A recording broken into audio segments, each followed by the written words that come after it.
नमस्कार, मैं हूं दिग्विजय सिंह। आप देख रहे हैं newsviews360.com।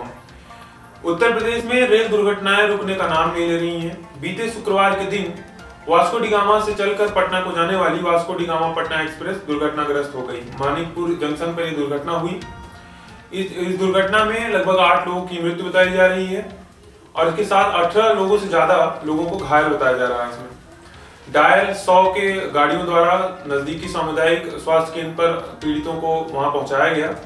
तत्कालीन अवसर पर ही वहां के जुड़े संबंधित अधिकारी, रेल विभाग के तमाम उच्च अधिकारी ने वहां जांच का आदेश दे दिया है। पहुंचकर जांच शुरू हो चुकी है। योगी आदित्यनाथ और बड़े राजनेताओं ने ट्वीट कर शोक जताया। इस दौरान ऐलान भी हुए पीड़ितों के ऊपर की जो मृत्यु हुई है उनको 2 लाख रुपए और जो घायल हुए उनको 50,000 रुपए और जो मामूली से जिनको चोट आई है उनको 25,000। हालांकि भी रेलवे विभाग की तरफ से ऐसी कोई सूचना नहीं मिली है कि इस दुर्घटना में किसी की मृत्यु हुई है। इस साल उत्तर प्रदेश में कई रेल दुर्घटनाएं हुई हैं, लेकिन इससे रेलवे विभाग ने कोई भी सीख नहीं ली है। कोई भी सुधार को ज्यादा अभी तक तवज्जो नहीं दी गई है। इस दौरान यात्रियों का कहना है कि रेल की पटरियां जो पुरानी हो चुकी हैं उनमें बदलाव करना चाहिए। सुरक्षा एवं संरक्षण पर ध्यान देना चाहिए ताकि रेल का जो ये घटना हो रही है, रेलवे में जो ये दुर्घटना होती है इनमें कहीं न कहीं रोकथाम होगा। लेकिन विभाग द्वारा इस पर कई कदम उठाने के लिए अभी समय बाकी है, क्योंकि अभी तक तो कोई कदम उठाए नहीं गए दिख रहे हैं। ऐसा कोई परिणाम भी खास नहीं दिख रहा है कि कोई परिवर्तन दिखे।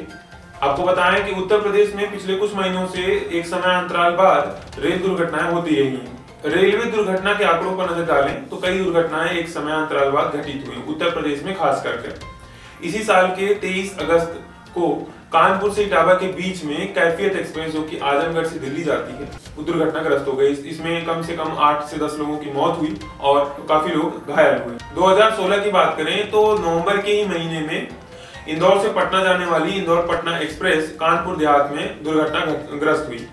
इस दौरान 150 से ज्यादा लोगों की मृत्यु हुई और हजारों लोग घायल हुए। कानपुर देहात में जब ये घटना हुई तो उस समय 13 बोगियां ट्रेन की एक दूसरे पर चढ़ चुकी थी। उस दौरान ये जो घटना हुई वो भयानक और दयनीय दिखाई जा रही थी और थी भी, क्योंकि इसमें काफी लोगों की मृत्यु हुई थी। ये जो मैंने आपको ये घटनाएं दिखाई, ये घटनाएं कुछ ऐसे तस्वीरें बयां करती हैं जो राजनेताओं द्वारा चुनाव के दौरान भूल जाने में आता है, क्योंकि चुनावी जुमलों में बड़ी बड़ी बातें होती हैं और बड़े बड़े वादे होते हैं। मैं बात कर रहा हूं इसमें राजनेताओं द्वारा वादा किया गया कुछ किस्सों के बारे में। आपको बताएं कि 2014 के लोकसभा चुनाव में वर्तमान सत्ताधारी सरकार ने वायदा किए थे जनता से कि हम ट्रेनों की सुरक्षा को लेकर, ट्रेनों में बदलाव को लेकर काम करेंगे। हालांकि उन्होंने काम किए और काम को लेकर बात भी किया।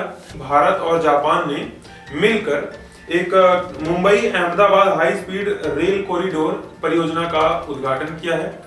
ये ट्रेन 320 किलोमीटर पर आवर की स्पीड से चलेगी। इसमें 1.1 लाख करोड़ रुपए की लागत लगेगी जो जापान के सहयोग से बनेगा। अब सुरक्षा की चिंताओं को ताक पर रखकर ऐसी तेज तर्रार ट्रेनों की बात चल रही है, परियोजनाओं की बात चल रही है। लेकिन हम जो पारंपरिक हमारा जो यातायात, देश का एक बड़ा समूह, एक बड़ा संख्या यात्रा करता है ट्रेन के द्वारा, जो हमारे द्वारा हम आप भी करते हैं, बहुत साधारण सी ट्रेन है। लेकिन अब जब बात चल रही है केंद्र सरकार द्वारा, सरकार ने ऐलान भी कर दिया है, देश के बुद्धिजीवी वर्ग द्वारा इसे सहमति भी दे दी गई है कि हम आधुनिकीकरण पर भी ध्यान दें। लेकिन आधुनिकीकरण के साथ साथ सुरक्षा और संरक्षा की बात भी ध्यान रखनी चाहिए। हम यही आशा करते हैं कि सुरक्षा को लेकर ट्रेन यात्रियों की सरकार काम करेगी। सिर्फ मुआवजे देने से सांत्वना नहीं मिलती पीड़ितों को। आगे आने वाली जनरेशन के लिए भी ऐसे ही सुरक्षा संरचना की बात की जानी चाहिए, ऐसी दुर्घटना को रोकथाम करनी चाहिए। इसी आशा के साथ मैं आपसे विदा लेता हूँ। नमस्कार।